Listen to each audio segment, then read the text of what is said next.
Thank you. Oh, well, same for me. What you need's a stiff quinine. Get this straight, John. I'm staying with this little African expedition of yours.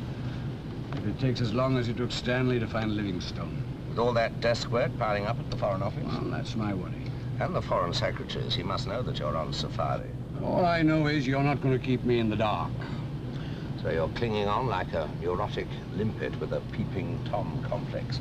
You should have realized when you worked me in as your roving ambassador that you were hardly ideally placed office-bound in Whitehall to keep tabs on me. Well, I don't know what you achieved in Kenya, Malawi, or here in Abyssinia.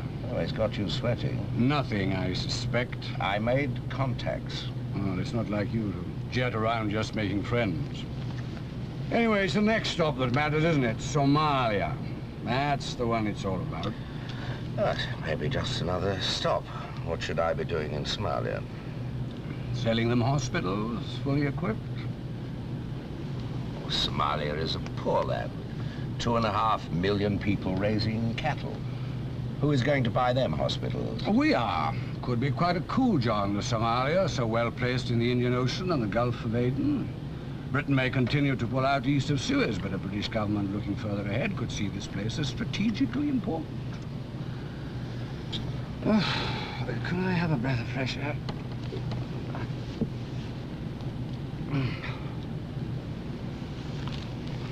Who told you? Dowling or Henderson? I'm the Minister for Special Situations and Trade, John. Dowling is a permanent civil servant. Henderson, a temporary. On my staff. You merely have ambassador status. When your minister requires information, John, it is their duty to give it. Duty nothing. They're just sorry for you.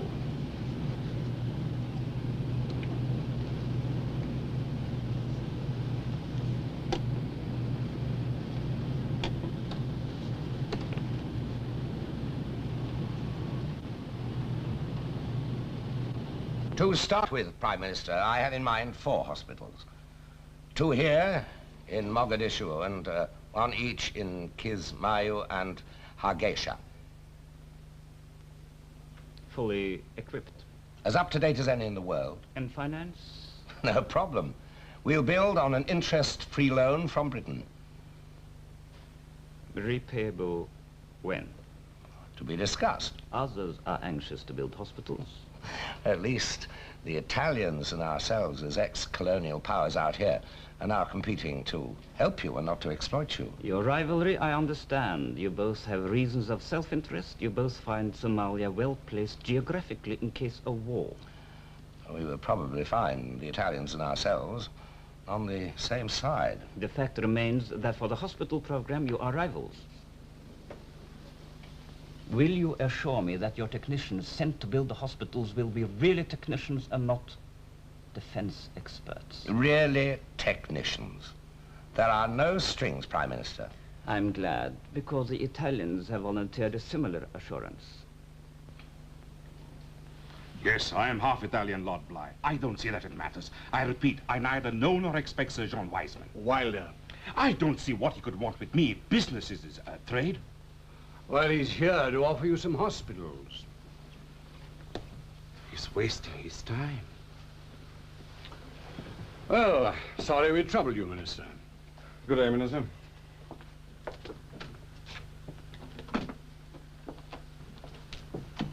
Get me the Prime Minister, quickly. John said quite categorically he was seeing the Minister of Health. Ah, of course he did, so as you'd pass it on to me. Oh, chap with a name like that should have warned me Pastore couldn't be more Italian if you were selling ice cream outside the Natural History Museum.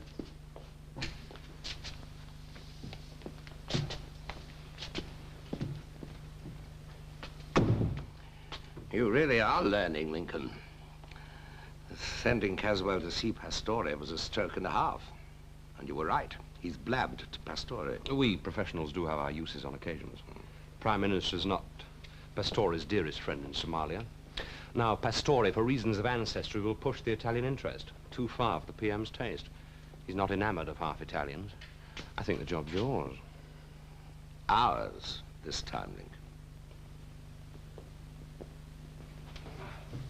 Lincoln. The restaurant was locked. I got it from the bar. Oh, I don't care where you got it from. As long as it's ice. Oh, that's better. You should see a physician, Lord Bligh. Or here, a lot of witch doctors. Try Wilder again. He's out, Minister. I said try him again. Oh, I think I'll have a couple more codeines. Sir John Wilder, please. You've had 6 already. There is such a thing as codeine poison. John? Yes? Lord Bligh.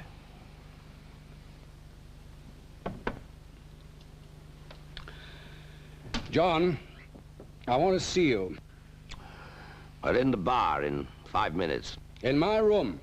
In 2. The old man sweats a bit and you feel guilty. Don't you? I didn't invite him to come sniffing around. Yeah, but you helped lay the aniseed. I always thought you were a wilder man. Long service stripes all over your arm. I left him once. And crawled back on all fours. You can't stand ministers like Caswell, can you? You and your mini-minded chums treat the diplomatic service as a private estate. Public, keep out. I didn't know you cared, Donald. All I know is that Caswell's sick, likely to get sicker. Well, the answer's simple. Caswell will go home. He's stubborn, bloody-minded, and scared lest Wilder should pull something off. I'm surprised he didn't bring his peer's robes and join in the tribal dances. Cheers. I can't think of anyone less I'd like to drink with. Certainly can't pick and choose in this dump. So it was guilt that made you tip off the old man? John ordered me to tell Caswell that you were the Minister of Health. Not that. I mean about the hospitals. He found out for himself. Don't give me that, Donald. He was as clueless as a virgin in Soho. Look, while you and John were off on those furtive little safaris of yours to Addis Ababa, Caswell didn't just sweat it out. He got hold of some of your trained seals at the embassy there to perform for him. Well, they juggled with the facts, and they came up with hospitals. Have another, Lincoln. That's just something a little stronger than English light ale. Try jungle juice. It might bring out the savage that lurks inside you. And then just thank them for the inquiry, and then, you know, yours sincerely and sort of...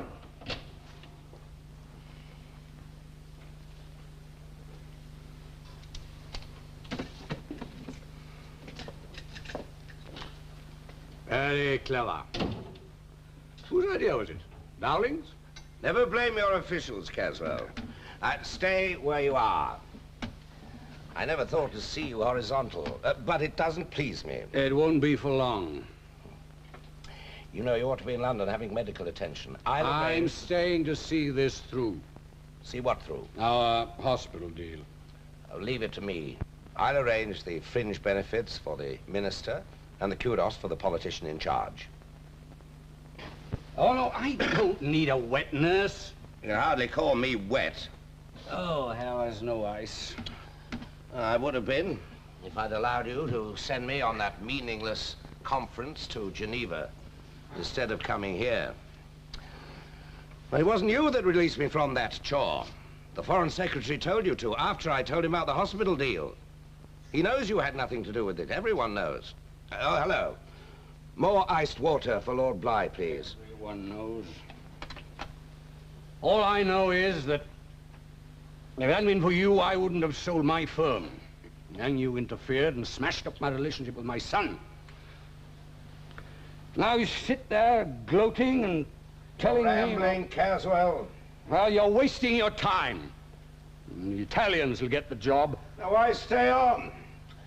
Just for the pleasure of seeing me fail? You'll want to win this. No, not me, Caswell. Britain. Britain? You don't care about Britain. All you care about is your own glory. Oh, God. Then not long since you were getting contracts of the French. Oh, John.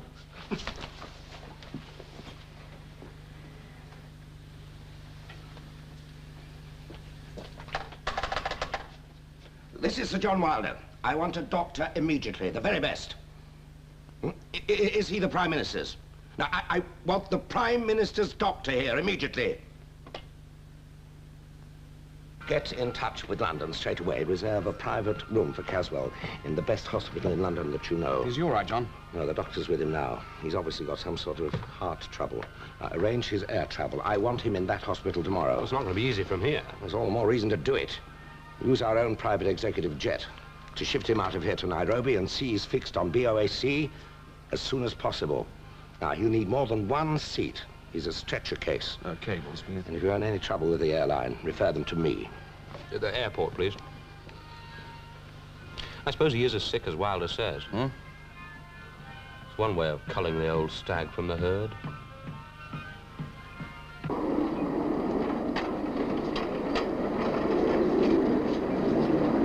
Don't think I'm going to thank you for getting me out of here. I know it suits your book.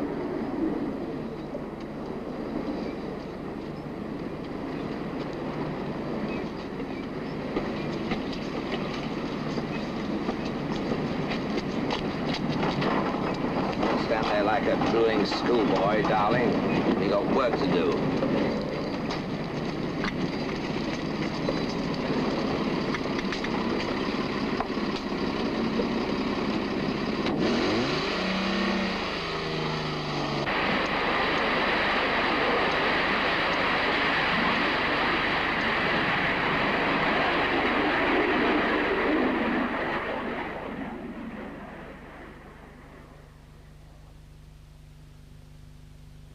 Caswell, I think I should at least contact Kenneth. Oh, no.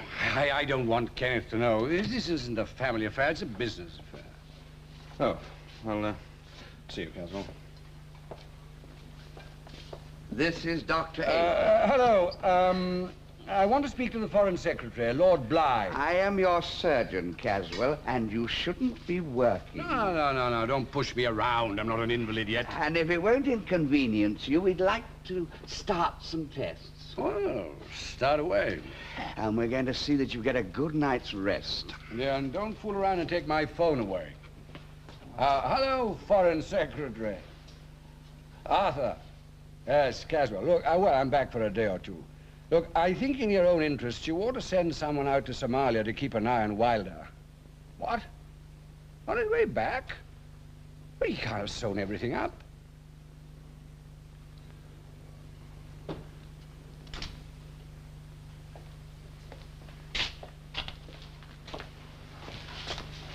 Oh, Don. Hello, Ken. What's it like to be a diplomat's diplomat? Do come in. Where's John? Well, at this moment, somewhere over North Africa. Oh, because the message I had was that he wanted to see me urgently. Not John. I put in the call. Oh, to tell me that John's the last come round to giving my firm a worthwhile contract. So he did undertake when he pinched you from the firm to do just that. It's about your father, Ken. Oh, don't tell me I've come halfway across London to discuss him. He's seriously ill. So he's asked you to rope in the prodigal son. He's had a heart attack, Ken. Yeah, well, I'm surprised he didn't have him years ago. Should have retired and left me to run the firm instead of selling out. He's your father, Ken. You owe him at least that. I owe him nothing. Not money, nor filial affection. nor even a word of sympathy. I wouldn't send him a get-well telegram. Kenneth! So all my life he's gone out of his way to make me feel a failure he fathered in error. You know, he was a pygmy in the house, a prize example of nepotism in the firm.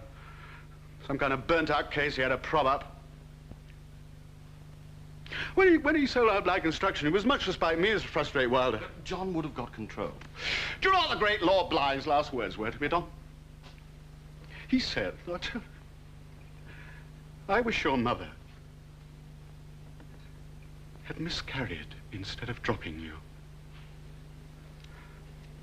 And he said, never come whining to me when you're on your beam ends, 'cause there's not a penny in the kiddie for you, either now or under my will. That was 2 years ago, Ken. Look, you can't go on feuding like this, hating for the rest of your life.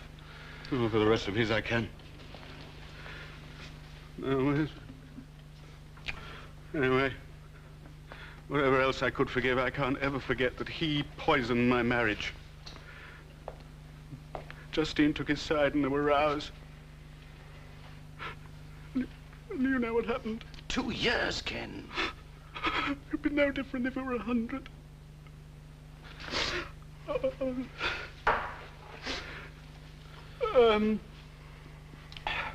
Tell him you delivered the message, Don. There was no message, Ken. In fact, he said he wouldn't see you if you were the last person left on Earth. Fine, good, fine. It's mutual. Well, now I'm here, you might as well tell me what John has up his sleeve for my firm. Yeah, well, he's dug up something in Somalia. Oh, can I see? No, it's confidential. You're more like an established civil servant every minute. You must be in line for the most po-faced bureaucrat in the year award. When can I see John? When he says you can. Ken, I know he'd like you to go and see Caswell. John, since when has he been concerned about the Blighs? Except to see them in hell. Well, then, get him out of the conference. Yes, get Sir John Wilder on the phone. Yes, now. Well, tell me the worst. The test's confirmed. Yes? Look, I don't care if he's in conference in Buckingham Palace, will you? Oh, never mind. Oh, I'm getting out of here. I shouldn't. Oh, well, I've got a rebellious ambassador in my office who needs a dig in his ego. If you get there to do it, with luck and care, you could live a year. And without? Tomorrow. Today, if you insist on charging off.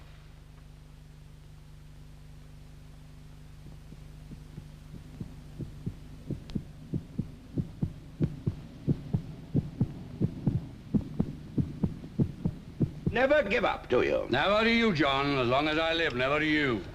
Well, with a surgeon like Harrison involved, it must be serious. He says the only hope is a heart transplant. He should know. When is it? It's not. I'm not going to be made a guinea pig in this human abattoir. If my heart isn't good enough, I don't want anybody else's. You mean you'd rather die than have a new heart? Yes, I would. I'm against all this spare part surgery, this tampering with human beings. And where will it end? You sound more and more every day like a 20th century roundhead. I've always doubted this progressive streak that you claim for yourself. Well, they'll put nobody else's heart in me. Don't be a bloody fool, Caswell. Or is it that you're scared? Scared? It's not the principle that worries you, not the philosophy. You haven't got the guts.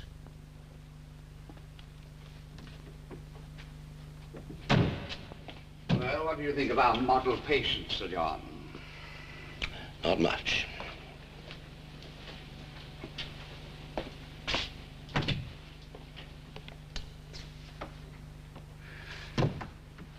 Graham, I've been thinking.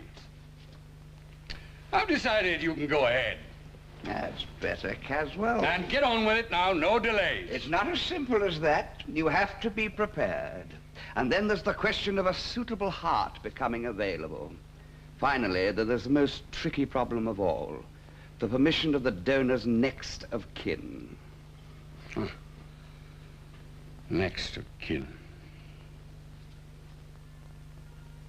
I have the list of interested firms, and Henderson visited Lord Bligh. Henderson has got a George Washington complex. He's the rottenest liar I know. Well, I'm a good one. Well, let's say you dissemble with integrity. You've told him nothing in 4 days since we got back. Why start now? He's been pestering the Foreign Secretary. And the Foreign Secretary, you? We have to report to Caswell. Lies? Unalarming facts. It wouldn't do for him to know just now how far things are advanced in Somalia. Wouldn't be good for his heart. Or for my work. For which you don't wish to share the credit. Now, don't get above yourself, Lincoln. Get out, John. We're busy. You have a visitor, John. Hey! Hello, John. How's the modern Cecil Rhodes? What the hell do you want? Well, thanks for rolling out the plush royal carpet, Ambassador. I'll give you 2 minutes. You'll give me more. I've been trying to make an appointment for 4 days. And I'm staying as long as it takes to make my point. I'll make it in 1 minute. Come on, come to the point. When you took Don as your PA and robbed me of a loyal partner, you promised my firm enough work for a year. I got you 2 contracts. Yes, one's turned sour and the other's unprofitable. What you mean is, you fell flat on your face on the first and underpriced the second. You haven't learned. That's not fair, John. It's true. Well, this time I want a contract, just one, that's worthwhile and dripping in prestige. Is that all? Then you don't want me, you want the charity commissioners. They might put you onto a consortium of old ladies with money to burn. I know what I want, John. The hospital building job in Somalia. Oh, stop fancying yourself, Kenneth. That's a job for a big boy.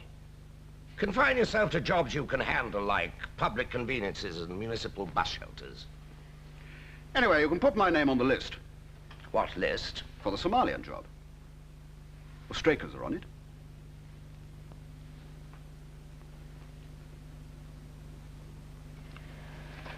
Good day, Kenneth. Don't blame Don or Dowling. I've contacts at Strakers.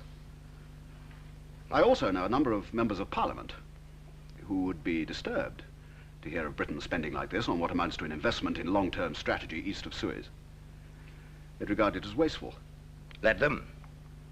Orms are also on the list. And I wonder what those same MPs would make of the fact that both Strakers and Orms have offered you managing directorships when you leave or are pushed from here.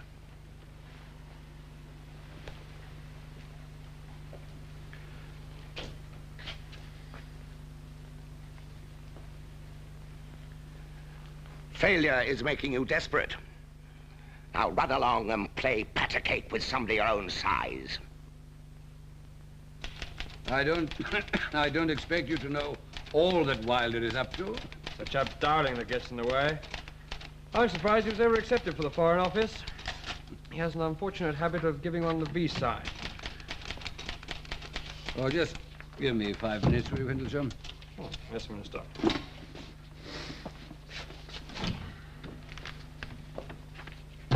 Goodish news, Caswell. We're in business, I think. A young chap in the Mile Way Hospital smashed himself up in an argument with a lorry on his bike. He'll be dead within 72 hours. He's got a heart in what you might call mint condition. You sound like a stamp collector. There's no need for sentimentality in this job, Caswell. When you were a civil engineer, you needed ballast and tarmac for your roads. We need spare parts to rebuild people. When there's a chance of a heart that's going like a Swiss-made chronometer. You grab. Unfortunately for the young man, of course, especially his wife. But one must learn to accept these things. She's agreed. That's the trouble, not quite. She hasn't said yes, and she hasn't said no. But I think she will. We're giving her a little time to get over the shock. Who's talking to her? 2 of my assistants. Are they like you? They're good persuaders. Where do you keep your heart, Graham? Now you're being unkind, Caswell. Who is she? This poor woman. Now you know better than to ask me that.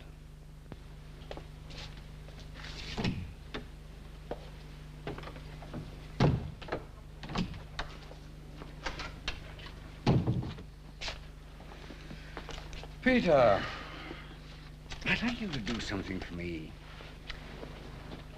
I want you to make certain inquiries at the Mileway Hospital. I still need to have the job, John. Listen, neither Ormes nor Strakers will get the job. And if 100 other firms fell out of the running, you wouldn't be even on the reserve list. Sir John Wilder's office? Oh, yes, Minister. Are you out? Hello, Caswell. How's the old ticker today? John, I'd like you to help me. Could you come over straight away? Well, you could have Henderson or Dowling. Neither. You're the only man who can do what I want. No. No, there is someone else. He's standing right beside me. Kenneth. Holding out his cap for a handout, no doubt. I'll leave it to me, Caswell. Goodbye.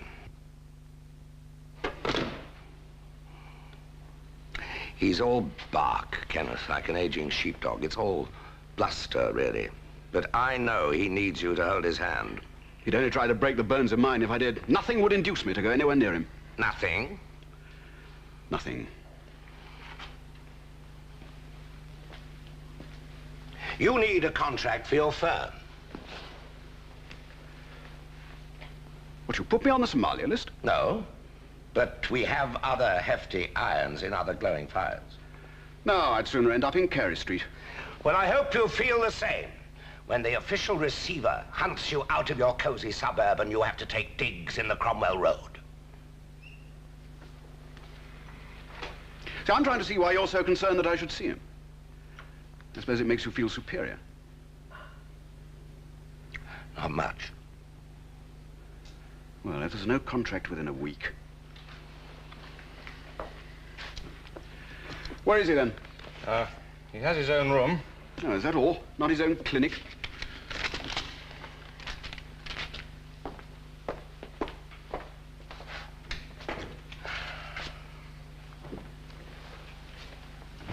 Your ex-partner is beginning to flex his tiny muscles, Don. You better buy him a chest expander for his next birthday. Oh, and Lincoln, take Ormes and Strakers off the Somalia list. Oh, glad to see you're playing safe, John, for once. He took the bait, you think? What bait? When you've got him no contract a week from now, he'll use his reunion with Caswell to mention your future interests with Strakers and Ormes. Caswell will report it to the Foreign Secretary, by which time neither Strakers nor Ormes are on your list. And Caswell will be seen to be so hopelessly out of touch that we'll need a new minister. In 10 years' time, you'll be the most devious in the game. So, Sir John Wilder for minister, eh? Oh, no, no. No, Don. Not me. You won't catch me towing party lines. It occurs to me I might reinforce the point to Kenneth. Well, it'll do no harm at all. Do it with your usual tongue-in-cheek integrity, Lincoln.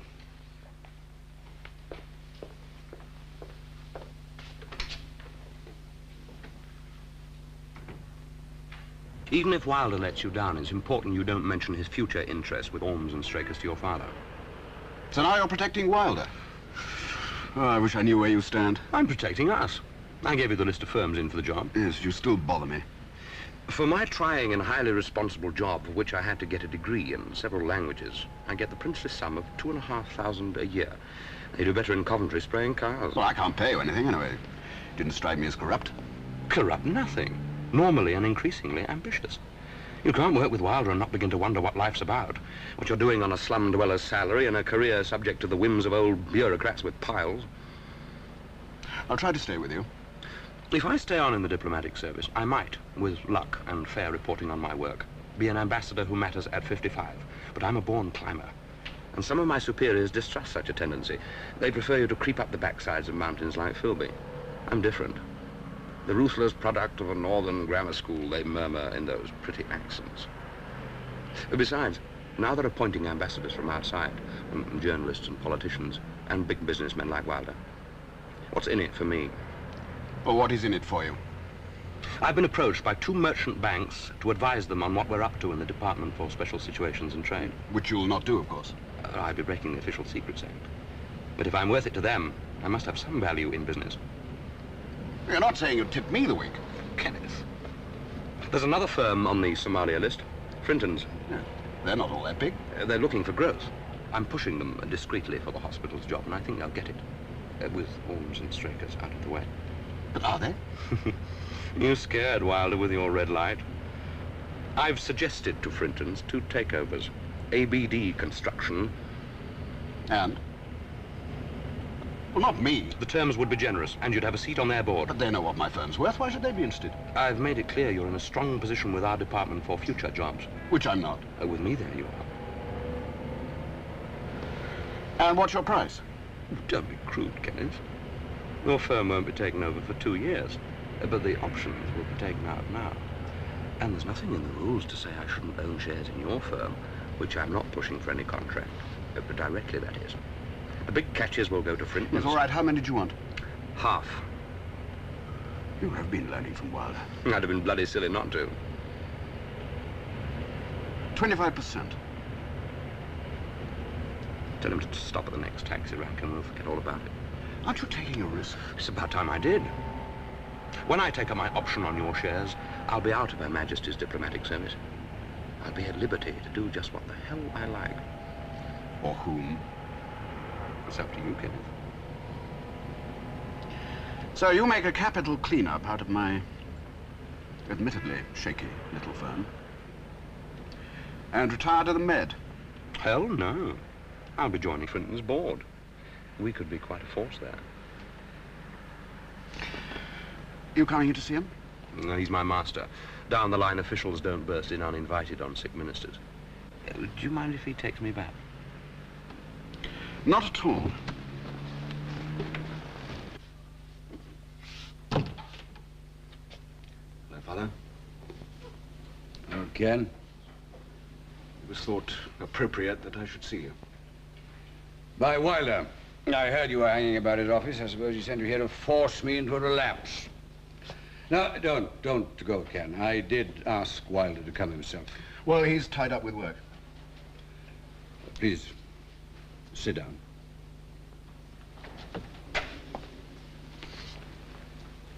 There's some scotch. If I... No. Come on, I'll do it. You know that this is pretty serious, Ken. I'm sorry. They say it's curtains unless I have a new heart. I've agreed to a transplant. I'd like you to do something for me, Ken. Anything? In the Mile Way Hospital... no, but first, you remember I told you once that I'd cut you out of my will? Well, we needn't talk about that. Well, actually, I'm leaving you quite well off. You needn't, Father. I have a thriving business. Well, I know different. Anyway, what I was saying was that in the Mile Way Hospital, there's a young fellow who only has a few more days to live. Smashed up on a motorbike. Yes. Now, his wife has been with him most of the day, but she's gone home now. I'd like you to go and talk to her. Talk to her? What about? Well, I gather she and the children could do with some security. I thought I'd like to help them. I don't know what we could suggest. 10 or 20,000 pounds. Mind you, it'll come out of your inheritance. What? This is buying a heart. Oh, no. I'm not buying a heart. All I want to do, Ken, is to help her. To try and compensate her in some way. Will you see her for me? Lord Bligh. No, I don't want that soup now. Later. Hello, Arthur. Caswell. Look, Arthur, about this Somalia thing, you know, I talked with our Italian friends today, and they're pretty put out by Wilder's invasion. You see, we're going to need their support on those two big European projects. So I suggest that we let the Italians build the hospitals in Somalia. Well, we could build them 2 power stations instead. Oh, yes, yes, I know 3 companies would jump at it if you give me the go-ahead. Good. Fine.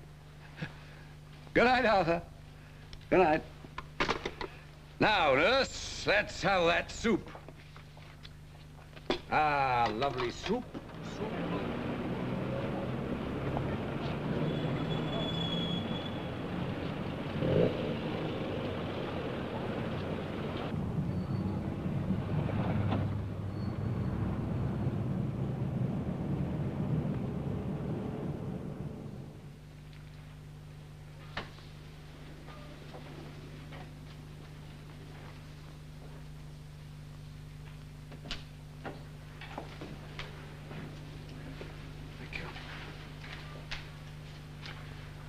Well, I'll just go and make you a cup of tea, eh?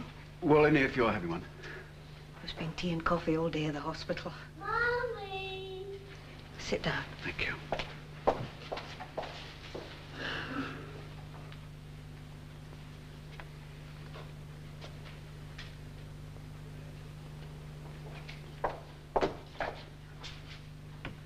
Take a seat, Mr. Bligh. I'm not sure I've any business being here, Mrs. Taylor. It's Derek's favourite chair for watching the... Mrs. Taylor, I know you've already been asked, and I don't want to be a nuisance in any way. How old is he then, your father? To be honest, I'm not sure. Derek's 29. I'm very sorry. He's a carpenter, you know. This house he thinks is a palace. Well, not that I ever did, but... this house and the kids. He was doing the late turn just so that he could take them to school. He'd never have been there in that motorbike, but for that, I could have taken them to school. Oh, but you can't look at things like that because, you know, if you did, you'd be... Never minded talking about things like this. So was me. He'd talk about leaving your eyes, you know.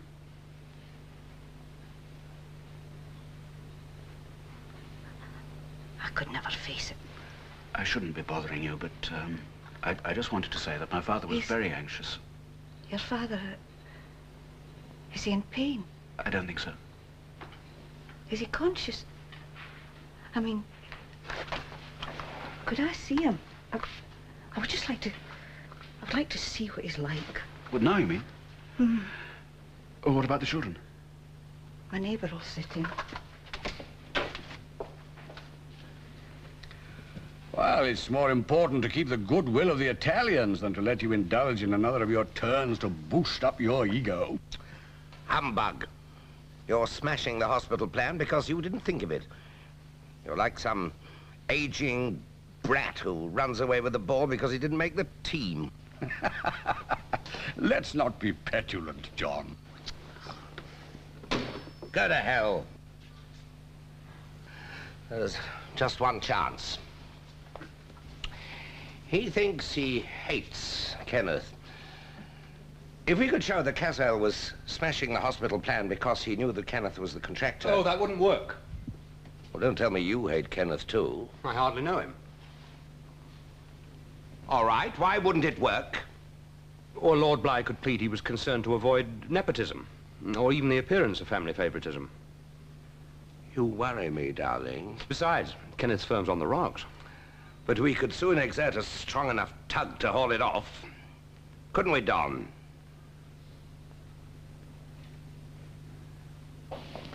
No.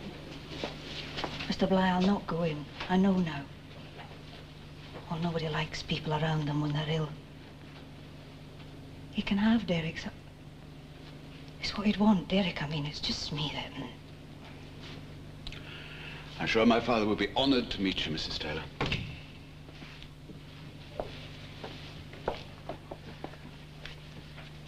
This is my father, Mrs. Taylor. Please sit down. Thank you. I was very sorry to hear about your husband. Mrs. Taylor, if there's anything that I can do to help you financially, I don't know what my son talked to you about, but or whether he mentioned any figure. But if 10 or 20,000 pounds... But Mrs. Taylor, Ken... What do you want a heart for? You've got along without one so far. Mrs. Taylor. I'm sorry. I'm sorry. What does he think people like us are? Oh, he may be a lord. Does he think he can buy anything? Anything, anyone. Everything's a branch of commerce to him. Oh, sooner out of this place. He doesn't deserve... You see that? He's your father.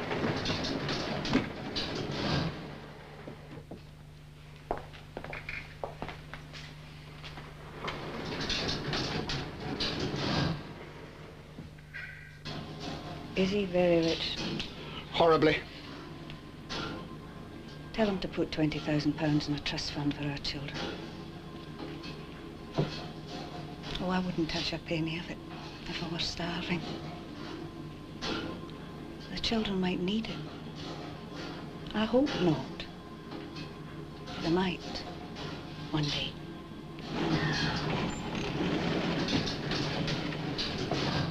Now, let me drive you home. I'll get a number 25. Please, it's no I'd trouble. rather.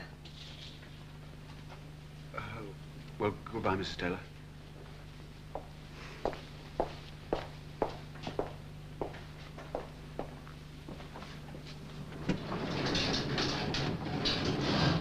Yes. Would you ask my chauffeur to meet Mrs. Taylor at reception and drive her home?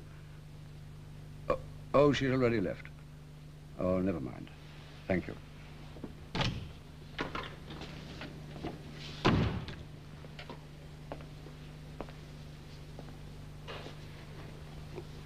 Well, I've done my little rescue act.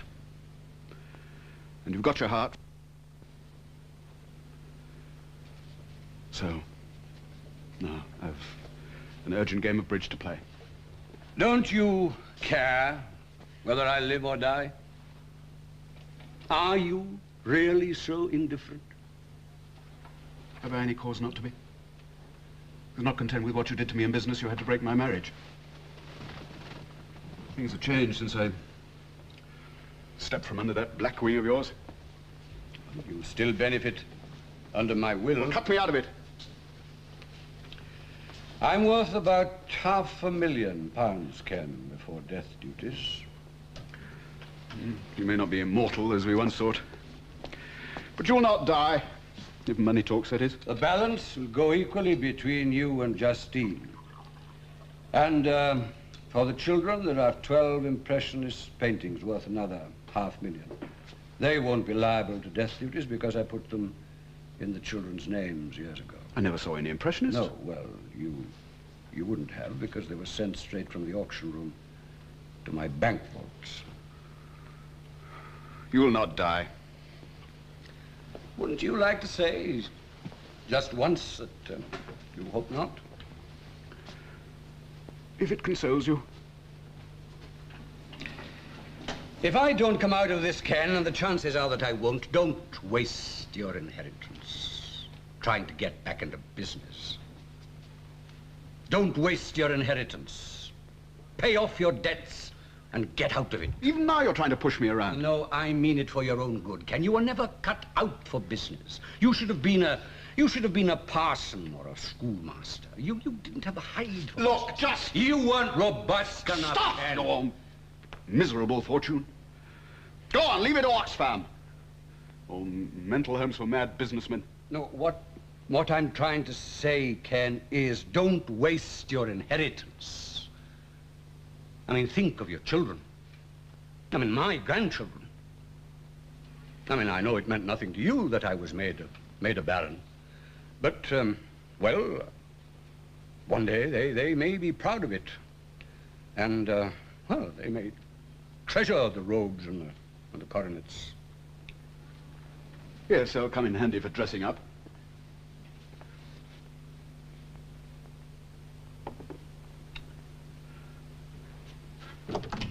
school pantomime.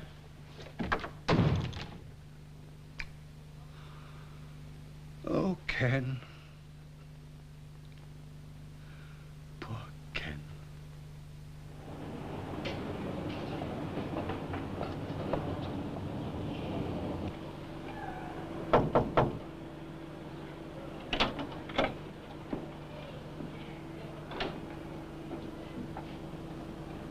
I could lift you on, witness. I might if you're not careful. Caswell, you have a visitor. Well, I hope you're in good nick, Graham. You know, this could make you as famous as that South African, what's his name? Such is fate. You know, even Louis Pasteur never had a chance like this. I'm glad you're only a life peer, Caswell. We're running short of blue blood. Well, before the weekend, you may be one of the biggest names in British medicine. They'll make you a royal surgeon and give you a knighthood in the honours list. Who's been giving this chap pep pills? You know, if you don't get me back to the office by next Tuesday, you know, I'll sue you for incompetence. As I was saying, Caswell, you have a visitor. Oh, show him in. I knew my son would come. Well, well, well. What brings you here? A chance to be in at the kill? Oh, to see a celebrity. There are more newsmen outside than a crisis cabinet meeting in Downing Street. It's only because I'm Lord. Well, when you get one of these new tickers, you're going to be insufferable. Will I wonder. Where's Ken? He's coming. He should be here in a moment.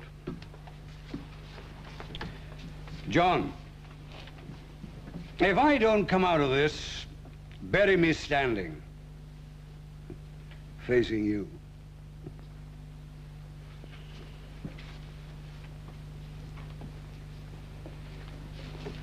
His son is coming.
Well, there's nothing I can do about the contract now, Kenneth.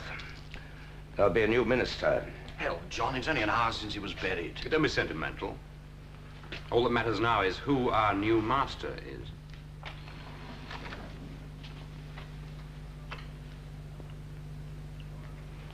Oh, no. No, Lincoln. Not me. I'm not even in the queue. You wanted him out of the way long enough. But I wasn't the one who hated him.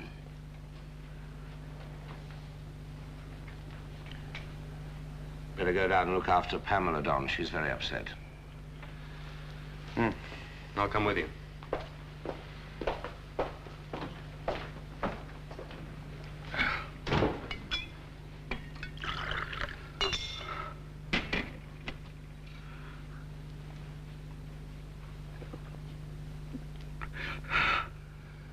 Well, now you can afford to forget about Somalia.